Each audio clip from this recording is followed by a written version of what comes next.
One club that nobody wants to join, really, is that of having your spouse pass away. Whether it's being suddenly single or having your spouse having suffered for a long time, being single again takes a lot of adjustment. And amidst all that, you'll need to update your estate plan.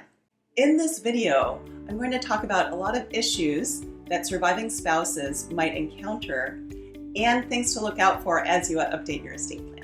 So estate planning for somebody whose spouse has passed away is usually a two-step process. The first step is you need to go through the trust administration process, and then the second step is you update the estate plan. So what does the trust administration process look like? Well, for a complete look at trust administration, I actually have a great video that's called What Happens When I Die? And so after you've watched this video, feel free to go and look at that one so you can get a more comprehensive look. So the first step that you'll want to do is figure out everything that you and your spouse have owned. Okay, anything that your spouse has title to or the two of you have title to. So it might be jointly held, it might be held just by your spouse. So for things that are jointly held, it's a little bit easier. You can remove your spouse's name and it just goes to you. That might be in joint tenancy, it might be in community property with right of survivorship, it might be in a trust, and we'll talk about that in a second. For things that are just held in your spouse's name, there's a few ways to get it to you. And it depends really on whether it's separate property or community property. Now, one way is if it's just a small account, you can fill out something called a 13100 declaration. And in that, you say that all of the total assets that my spouse held at the time of her death was under $185,000. It might be a little bit less than that, but somewhere around there, okay?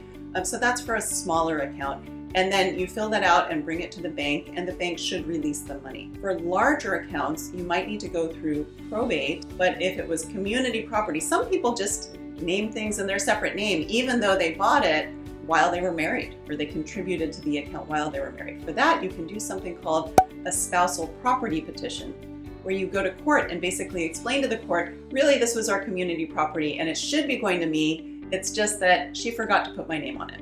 So those are different ways to get property just in your spouse's name to you. And you'll want to check with an attorney to see which approach might be useful, or you might be going through probate. Now, I want to mention something about joint tenancy. For some reason, title companies think that it's a great idea to name things in joint tenancy when a married couple buys property. But it's really not, because one person dies, that property only gets half of a step up in cost basis. And that's not that helpful because we want a full step up in cost basis. So there are some steps that you can take, like a spousal property petition, to get the full step up in cost basis. Now, that capital gains tax concept, I'm going to talk about that in another video called All About Capital Gains Tax, and I encourage you to watch that as well.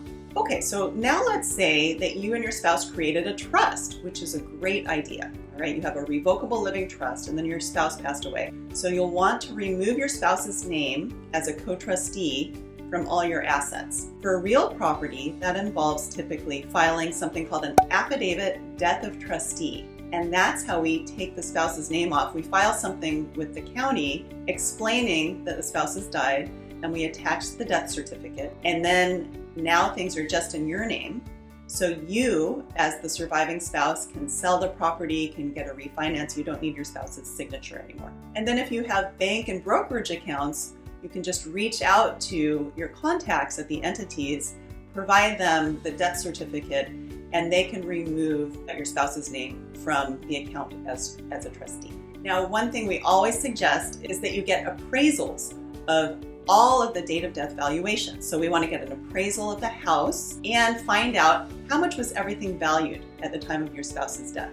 Because all of those assets that your spouse has an interest in get a full step up in the cost basis, which is really helpful because then you can turn around and sell the property and not have to pay any capital gains tax, right? Now, I do explain this more in my video about capital gains tax, so if you want to learn more, please go to that video. Then we have assets passing by beneficiary designation. And honestly, these are the easiest ones. So if she had a retirement account and she named you, you just provide, her death certificate, and then they'll release the money typically directly to you, or they'll work through how would you like to hold the money? Would you like it in a stretch IRA? Would you like it a lump distribution? What would you like? And so they'll work with you on that. Okay, so you have a trust, but it's important to look at the trust and see what are the terms of the trust. You may have done a trust like an AB trust, all right? And this does a split at the first death. And I have a little diagram right here about it. So as you can see in the diagram, things split at the first death. They split into two trusts. Some people have that type of trust. And so you have to figure out what assets do we want to go into the A trust, which will be your trust that you can do with however you want, and which assets will go into the B trust, which is the deceased person's trust, your deceased spouse's trust, okay? Everything that goes into the B trust becomes irrevocable, but you still get all the income from it, all right? So you have to go through an allocation, figure out which assets should go in which trust, and that can be kind of a pain. And because of that, a lot of couples during their lifetimes have simplified their trusts so they don't have this AB split anymore. But if you do have that split, that's something you'll need to take care of. Also, in some trusts, people say at the first death, we want cash gifts to be made to certain people or certain distributions. So you'll need to carry out those as well. So definitely go back to the attorney where you drafted your trust, or if that attorney has retired or doesn't do trust administrations, you can find another attorney. We do trust administrations, we're happy to help. And we can look through the terms of the trust to see what steps need to be taken upon that person's death. Okay, so that's the trust administration part. Now you can actually update your trust. Some people choose not to. Some people say, hey, the way that we drafted it, that's how I like it. I still want it going to my kids equally.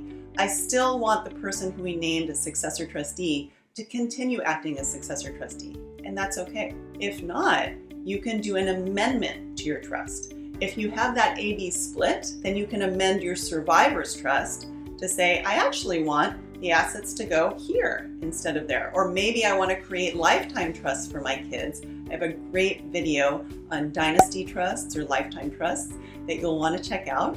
Okay, that's one way to leave assets to your kids in a very protective way. Or maybe one of your children has been diagnosed with a disability and you need to create a special needs trust. These are all changes that you can do for your survivor's trust. Or if there was no AB split, if everything went to you, then you can amend the entire trust. So that's an opportunity to look and see, okay, what is working in your trust?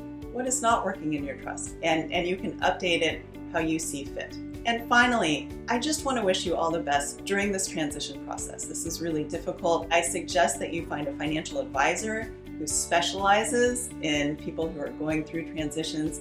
You have a great accountant, a great team to work with, and also that you meet some great, wonderful people, draw close to your family members. And I do wish you all the best during this time. Also, I have a link right here to the trust administration video that I mentioned at the beginning of the video, and that'll give you more information on the trust administration process. So I'll see you over there.